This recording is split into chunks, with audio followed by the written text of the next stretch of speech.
জনাব তারেক রহমান, আপনাকে আমাদের অনুষ্ঠানে স্বাগত জানাই। আপনি আমাদের শুভেচ্ছা এবং কৃতজ্ঞতা জানবেন। আপনি আসলে রাষ্ট্রের সর্বোচ্চ ক্ষমতায় বা রাজনীতির জায়গায়, দেশ পরিচালনায়, সেগুলিতে আপনি আসলে আসতে চেয়েছিলেন কিনা, চান কিনা, বা ওই জায়গা থেকে?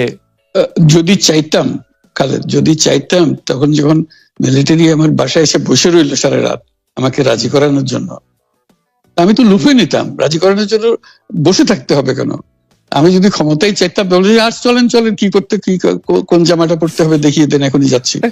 আমি তো সেটা করিনি। তাদের সঙ্গে তর্ক করেছি, সারা রাত ধরে তর্ক করেছে যে না ভাই, আমাকে দিয়েন না, আমি এই কাজের উপযুক্ত না, আপনারা অন্য লক্ষ্য যান। তারা আমার উপরে মন ঠিক করে ফেলেছে আমাকে নিতে হবে।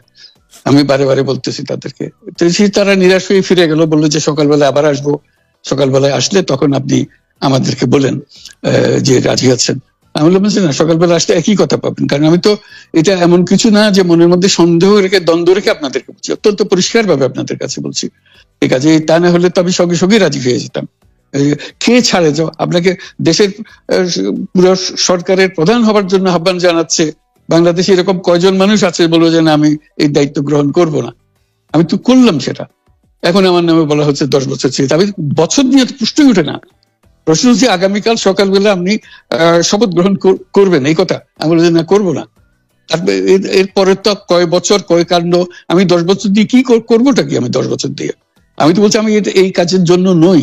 দেশে আমার দেশ পরিচালনা করা আমার দায়িত্ব না, আমার কাজ না। আমি জানি না এটা কিভাবে করতে হয়। আমি যেটা জানি সেটা করি।